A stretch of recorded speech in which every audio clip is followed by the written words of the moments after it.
School. Welcome, welcome, welcome. This is the free astrotheology course. So today we're going to begin the book that is inserted in the Gospels and the Zodiac. And the name of that book is called The Forgotten Language of the Stars. The Forgotten Language of the Stars. All right, so this should be fun, okay? This should be fun. And I can guarantee you, you're going to learn a lot. All right? You are going to learn a lot. So again, this book is inserted in our textbook. Our textbook is The Gospel and the Zodiac, The Secret Truth About J.C. the Christ Figure. You can buy this on Amazon. Or you can download it. I got the free link to the PDF in the description area of this video. Okay, y'all? So if you want to support the author, go ahead and order his book on Amazon. I'm sure the author would appreciate it. The author is Bill Darrell-El. All right? Bill Darrell-El. This is I think 2006, this book was published. I believe there's another edition out. I haven't looked at it yet. But anyway, if you want to support this author, I would recommend that you do so. I appreciate him sharing his knowledge. All right? So let's get to it. The Gospel on the Forgotten Language of the Stars, page 28. We're going to begin on page 28 of the Gospel and the Zodiac. All right, page 28. Give me 1 second.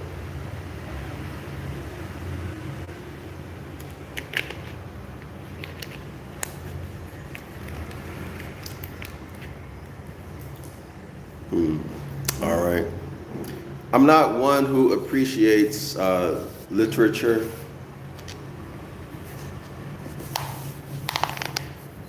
And I'm just sharing my personality with you all. I don't enjoy reading excerpts from poems or plays, that kind of stuff. But this author and others, they seem to like to do that, to use that, but I've never wanted to work that hard to try to figure out what the writer is saying. I don't really care. But anyway, there are many people who appreciate literature. I'm just one who does not. All right, The Forgotten Language of the Stars opens up with a quote from Shakespeare, Troilus and Cressida. The heavens themselves, the planets, and this center observe degree, priority, and place, and sister, course, proportion, season, form, office, and custom in all line of order. So this is talking about a mechanistic type of universe, right, y'all? A mechanistic type of universe. So if you go back in time, one of the things that you will find during this time period, there was a debate as to whether the universe was completely mechanistic or if there was a personal creator, okay, or if there is and then the two kind of, depending on who you read, the two kind of meshed together, all right? So let's continue. But when the planets, an evil mixture to disorder wonder, what plagues And what portents, what mutiny, what ragings of the sea, shaking of the earth, commotion in the winds. So this is the negative effects of the planets. So this is another debate, whether or not the planets, whether or not the celestial bodies, rather, have influence over human events, individually or en masse.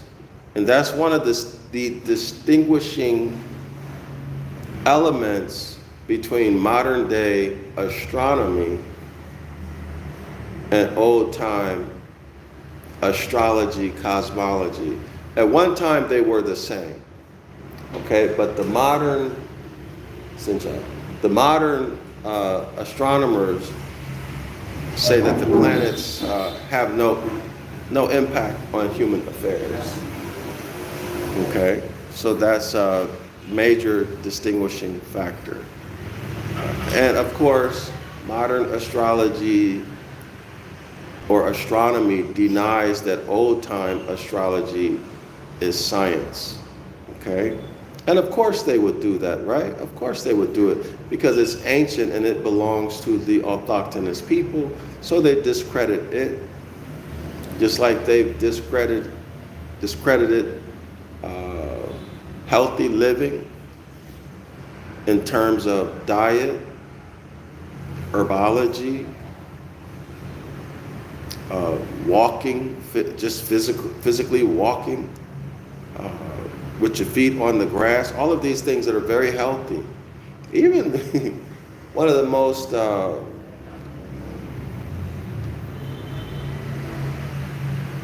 I don't know how to say it, but when I was growing up, we were taught that dandelions are weeds, right? And you need to cut them or pull them up.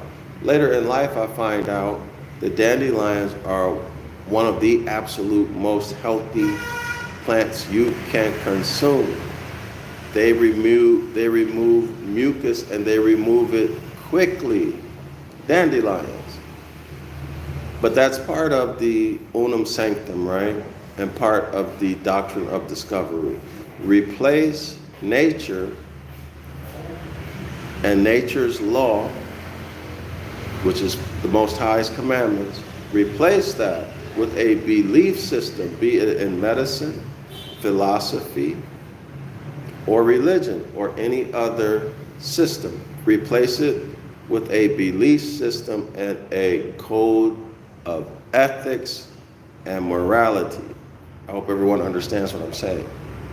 This is what's happening here, and this is why the author has this particular quote here, because that was the big debate during this time. Why was it a big debate? Because Catholicism was coming up and gaining power. All right, they were becoming somebody, and they wanted to crush the Moors globally. Crushing the Moors meant crushing science, crushing natural law, or the knowledge of natural law. Y'all get it? All right. And then to discredit it. Make it evil, wicked, and like you need to be a dummy to believe in it. All right? Okay, so now let's continue. Commotion in the winds. Okay, freights, changes, horrors, divert and crack, rend and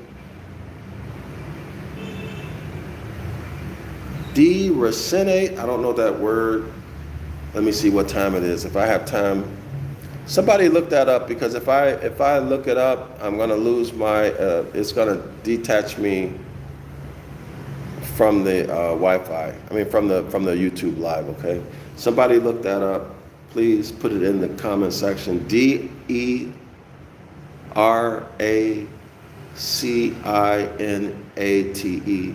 Deracinate. Page 28. Someone please look that up and put it in the comment section. The unity and merry calm of states, quiet from their fixture, take but degree away. Untune that string and hark what discord follows. So this is why I don't like literature. I don't want to sit here and try to figure out what this man is talking about. Well, this is Shakespeare, so it's most likely a writing team. I don't want to figure all of this out. It's a waste of my time.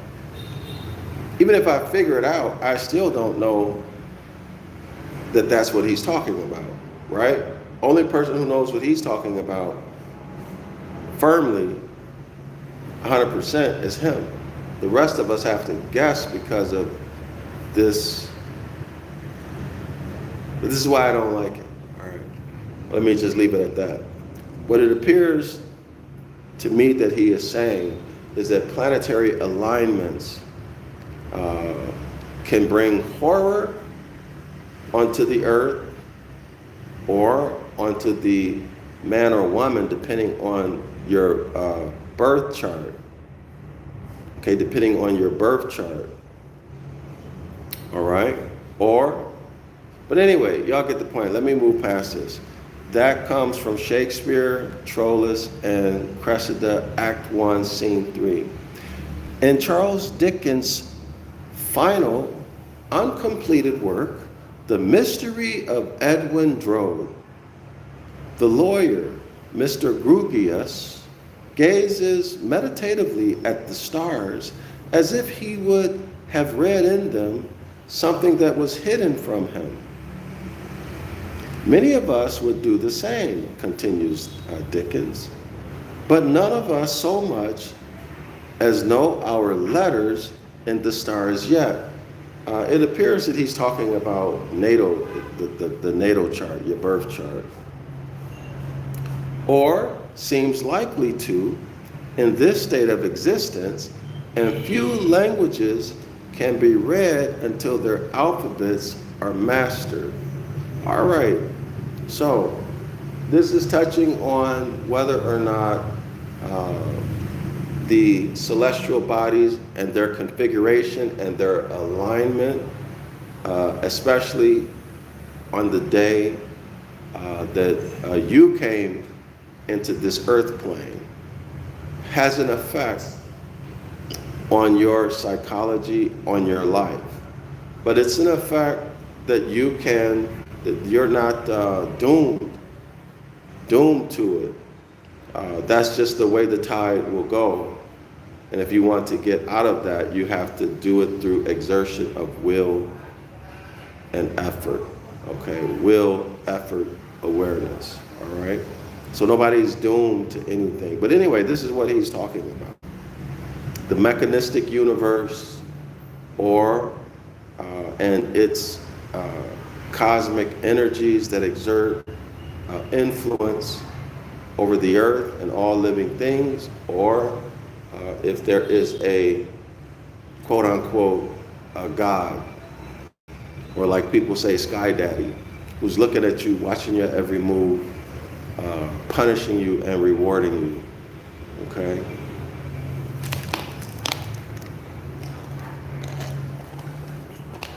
Or if there is, so those were two options, or there's a universal mind of which all of us are a part of. Some people refer to it as the all, city consciousness, Christ consciousness, etc., etc., etc. In other words, we are all one, we are all stardust. All right, we are all part of the all, a condensation of consciousness housed in this fleshly, physical body. This is why energy cannot be created or destroyed. It only changes form. This is why there is no beginning.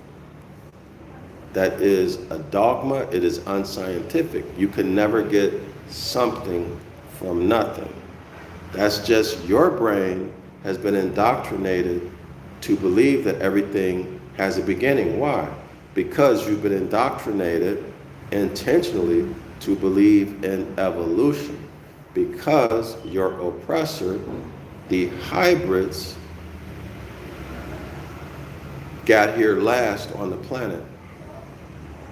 All right, so they did a remix and said the last to come is the most advanced. All right, and therefore the most advanced has the right to dominate, oppress, rule, rob, steal, do everything that they do. Why?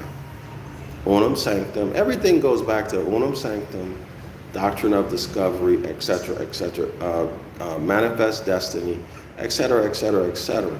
All right? So, and here we see it. But there never was a time when man was not. There never was a time when there was not awareness and intelligence. All right? Manifesting itself or ourselves. See, I'm eternal. And so are you. Dickens seems to imply that our understanding of the stellar language, this would be what? This would be the stars, the planets, their configuration, their alignment, the ecliptic, the orbit, right? The orbit of the sun relative to the celestial equator, the impact of moons, so on and so forth. All right? The angles, see, the angles, the angels, the messengers, angles, the angles of planets and stars. Y'all know that the ecliptic relative, this is the celestial equator, this is the ecliptic. Y'all see the angle here? The angle here? All right? That's supposed to be between 23 and 23.5 degrees. If that angle shifts like this, it's right at 0 degrees, right with the celestial equator, which is a projection of Earth's equator. Do y'all know that this is justice? This is justice. This is 12 hours of daylight, 12 hours of night. This is the vernal equinox and the autumn equinox, the spring equinox and the fall equinox, the covenant of labor and the covenant of grace. When the ecliptic, remember the ecliptic is the apparent path of the sun annually, right? Like this, okay? So when that angle, if that angle was ever at 0, what happened when it went up to 23.5? What would happen? Massive catastrophe on Earth, right? What would happen to the configuration of the planets and stars? They would also probably change, right? You should be aware that in ancient times, from what I understand, you just go back 10,000 years, and Saturn was a big planet visible on the surface of the earth. You go outside at night, you look up and you see Saturn with its rings. Bam, just like that. And this is what the ancients, our ancient ancestors said. Okay? That would explain how they knew so much about Saturn and other planets, because they were closer. So what if, and I've taught this, went over this in the 506 the curses course that I teach about Deuteronomy chapter 28, the Ibaryath, and how to translate the Bible, etc., using linguistics, not religious doctrine. I don't deal with religion or doctrine. What if the ecliptic was at 0 degrees? Then the whole earth would be what? Tropical and paradise. Y'all see that? What if it moves due to some catastrophe? What if that ecliptic moves? Well, the only reason you have 4 seasons is because of the angle of the ecliptic. This is why you have 4 seasons. This is why you have the current climate on the earth.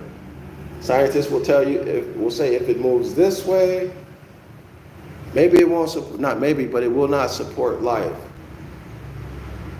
All right, but anyway, that's another story. In other words, if the angle increases more than 23 or 23.5, it's going to be the life will not be able to exist on Earth. All right, and so anyway, but that's another story. That's something that I want to work on. That phenomena right there. Let me check the time. All right, I still got time. All right, regarding the angle of the ecliptic. So when we're dealing with angles, these angles matters. All right, the angles matter, as I've just demonstrated. But these angles, are they angels? What message do they carry? That's the author's point. All right. Dickens seems to imply that our understanding of the stellar language lies some way in the future, that the astronomical Rosetta Stone awaits the discovery of secular science, or perhaps that such understanding belongs to a higher realm of existence altogether and always elude us in our mortal state. No, our ancestors fully understood this science. It's just been hidden from us, but it's preserved in certain secret societies, and they use it as a weapon against us. That's right, they use it as a weapon against us to control mass psychology. All right? And probably also to pick your leaders. They probably look at birth charts and other astrological information to pick your leaders. What leaders? People like, for example, possibly Martin Luther King, Jesse Jackson, Al Sharpton, who else? This current civil rights attorney. They probably did birth chart studies and all kinds of astrological research on these people before they, and all of the other people who you see who are very popular and visible, you better believe that visibility is not free. They're probably working for somebody. Think about it. If you want to control anything or anybody, are you just going to let anybody have massive media exposure and get their message out? No. They control the media, and they put people out front who they want to be out front, who's pushing the belief system that they want you to be in, which is black religion. All right, so y'all notice that the people who push the whole black stuff, the black woman is God, the black man this, Pan-Africanism that, y'all see how much visibility they get? The religious people. Y'all see that? Because that's the mindset they want you to be in. All right? That's the mindset they want you to be in. Because when you're in that mindset, they got you. And how is it that they have you? Well, if you are black, you're their chattel. Okay? They got your birthright. If you're involved in religion, Christianity, etc., well, they got you. They got your birthright. And they got your mind, right? Because you are in a belief system. Okay? You're in a belief system, and you are mentally conquered, whether you accept that or not. You're mentally conquered. You've given up your birthright. All right? And you cannot invoke, you're not a party to the Constitution. You can't invoke the Treaty of Peace and Friendship. All right? You're finished. 1 second, y'all. You don't have a chance. See what I mean? You don't have a chance. Hold on. I gotta get ready. I got an appointment. Trying to get my stuff together before I go. So you're finished out here if you're not in your proper status. And the way that you are removed from your proper status, you and your heirs, is through you being black, Negro, Latino, all of these other brands, bywords that are not nationalities, all right? They're not bloodline nationalities. Remember, these nation states, they didn't exist 300 years ago. Mexico, Honduras, and all of this stuff is new. These are not bloodline nations. These are nation states. Nation states, corporations. So the corporations come out of the Catholic Church, right? Y'all see it? So you're outside of nature. You have been detached from natural law, okay? Completely detached. And you dishonor your ancient foremothers and forefathers and Michael Ray, child of the Creator. Indeed, yes indeed. So they got a real mind game that they put on us, y'all. And they're doing psych ops every day, all day on us, coming in the form of Negro, black, color, Latino, Mexican, all of that stuff, all of these brands, Indian, and religion, whichever one you're involved in. But anyway, let's continue. I'm trying to show you guys scholars, how these things are interrelated. Legal fictions, yes indeed, legal fictions. So that puts us square into Christianity, right? Legal fictions put us square into Christianity. Civil liter mortuus. Okay, corporations. Chattel. Okay, so Dickens' fanciful notion no doubt seems even more quaint to us than it did to his first readers. The idea that the stars might be trying to communicate with us is an unknown tongue belongs in the realm not just of fantasy, but absurdity, we think. All right. Who controls what we think? The public fool system, right? Isn't that where we've been educated, in the public fool system or private schools? And they're teaching their own version of science, much of which they stole from us. All right? And you can be sure they don't want you to turn back to nature. Because at some level, if it is true that we have genetic memory, then that memory of the cosmos and the interpretation of cosmic energy, Michael Wright's pseudoscience. Indeed, yes indeed. Those downloads, now many of y'all have experienced getting downloads. I know I have all the time. Many of y'all have experienced intuition. Many times. I know I have and do all the time. This is cosmic messages. How did you know?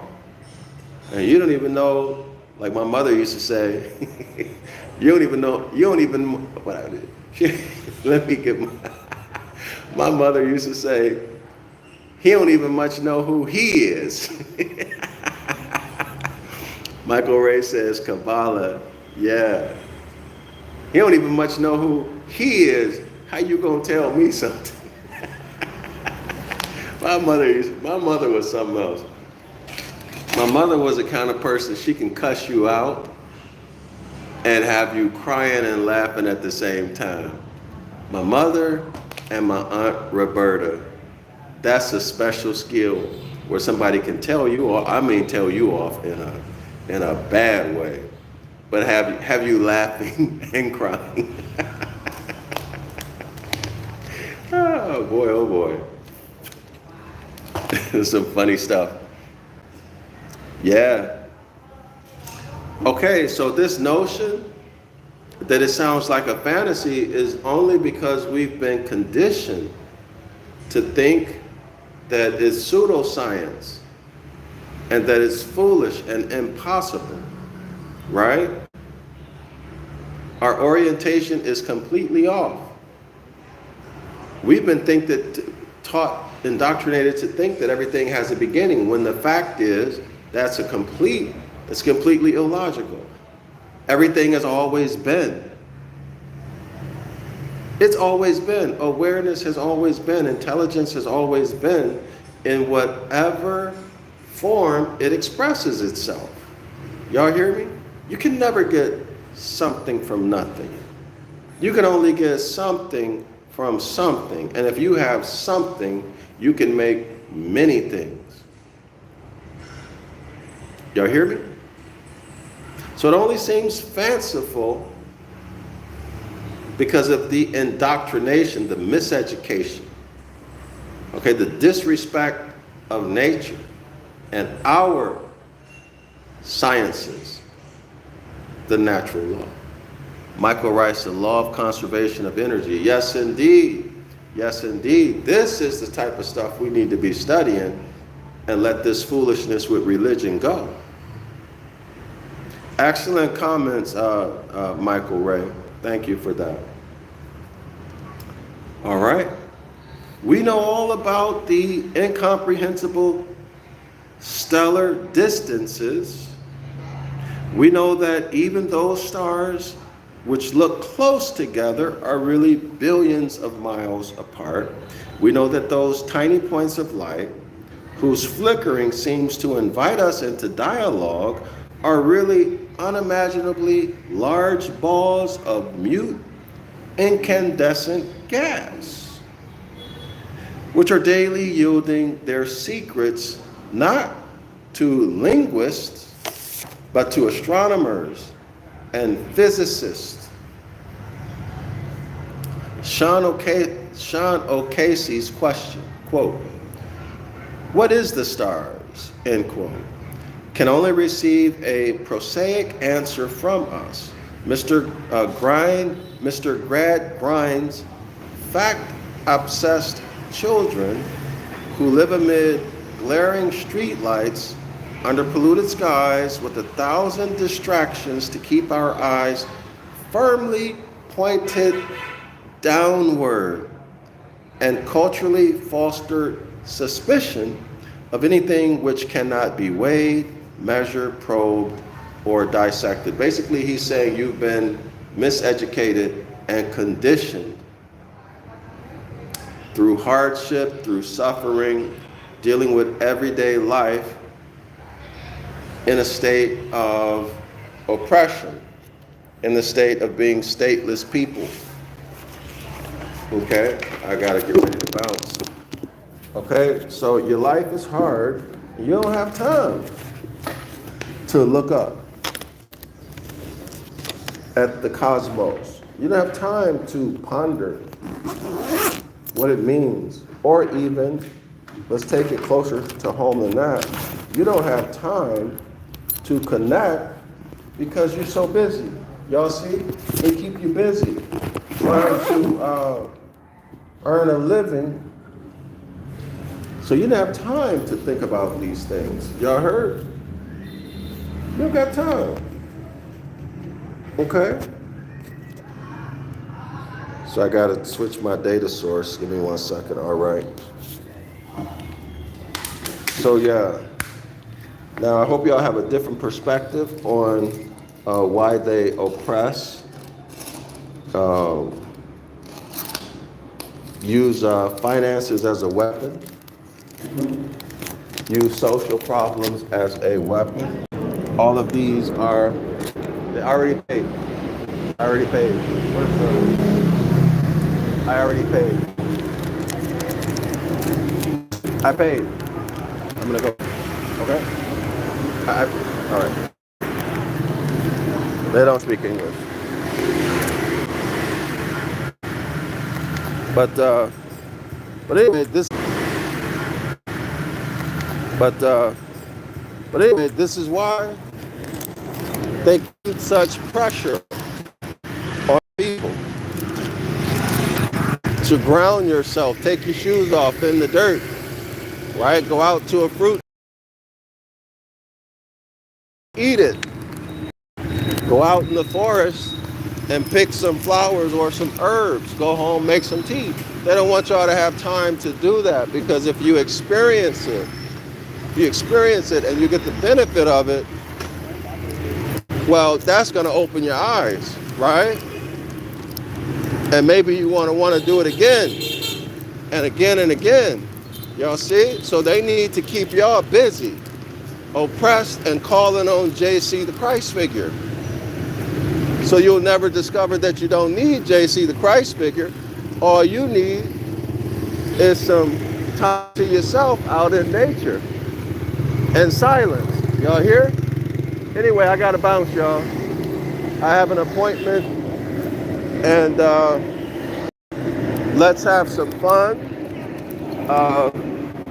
with the new book that's inserted, The Forgotten Language of the Stars. Let's have some fun with it, and let's make it do. I'm Dr. Yasapa from Zion Law School. If y'all want to support my project to write the book of the law in Ancient Ibaryath and modern English, to get rid of all of the deceit, deception, principles, and concepts, like the 7 Hermetic Principles or laws, like due process of law,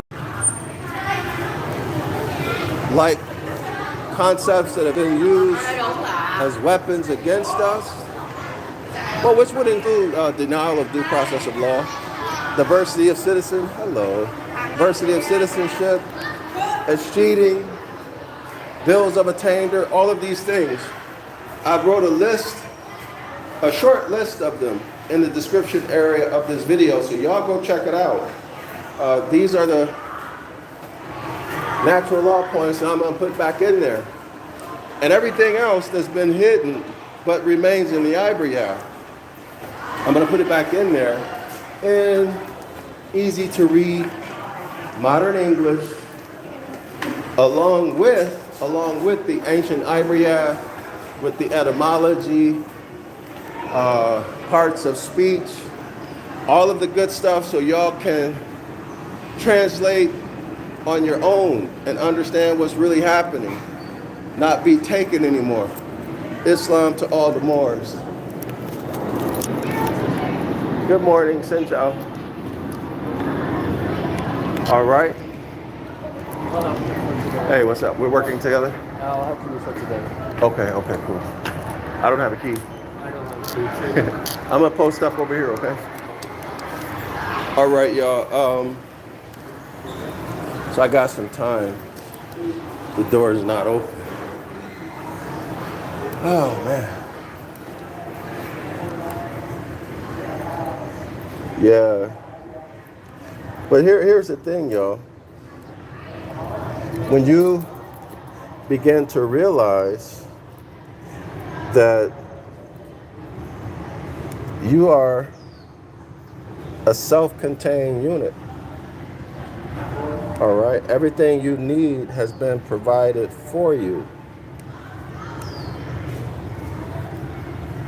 Everything you need has been provided for you in nature. So with proper diet, With proper diet,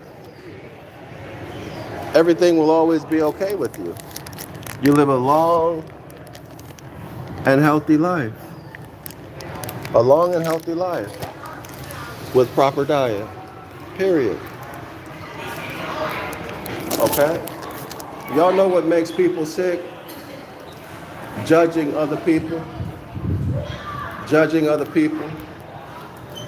Not minding your own business. Right? Being critical, overly critical of yourself and others. But the person who has no conscience, the person who has no conscience, they tend to live a long life in contradiction to to the Bible, right? If you're evil, you're supposed to have all of these bad things happen to you. But as it turns out, the bad things only happen to you if you have a conscience and you feel guilty about the things that you do.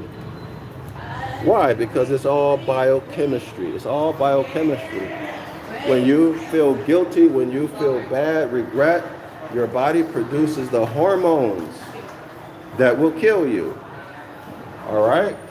When you like hurting people, when you get a kick out of manipulating people, making yourself seem like the victim, and making your victim, the person who you victimize, appear to be the villain, some people get off on that. They love it. Right? They enjoy it. And so therefore their bodies produce the biochemistry associated with health. And these people wind up living to be 90 plus years old, 100 plus years old, wicked and evil as they can be. And you wonder, why is it that these evil people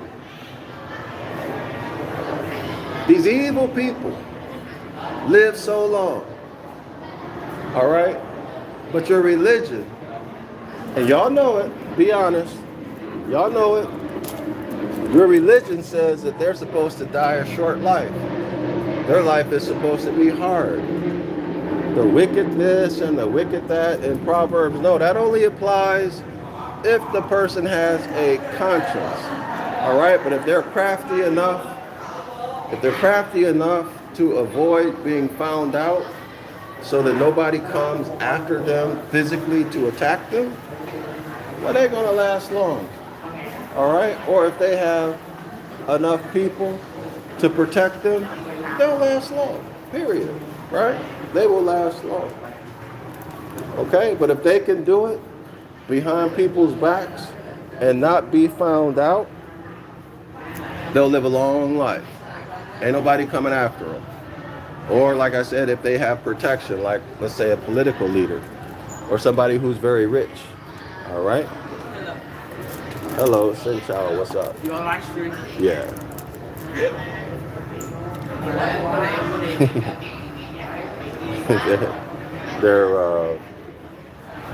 They're interested because I'm live streaming. But anyway, that's all I got for y'all. Stay alert. Be like me. Remove toxic people out of your life immediately. Don't be scared. You might lose something good, something that's bittersweet. Right? You might lose something that's bittersweet, but until you lose it, you'll never be able to get something better. Right? All right. I'm out. I'm Dr. Yasapa from Zion Law School. Islam to all the Moors. Make sure you buy my books. The links are in the description area of this video. Subscribe or enroll in my classes.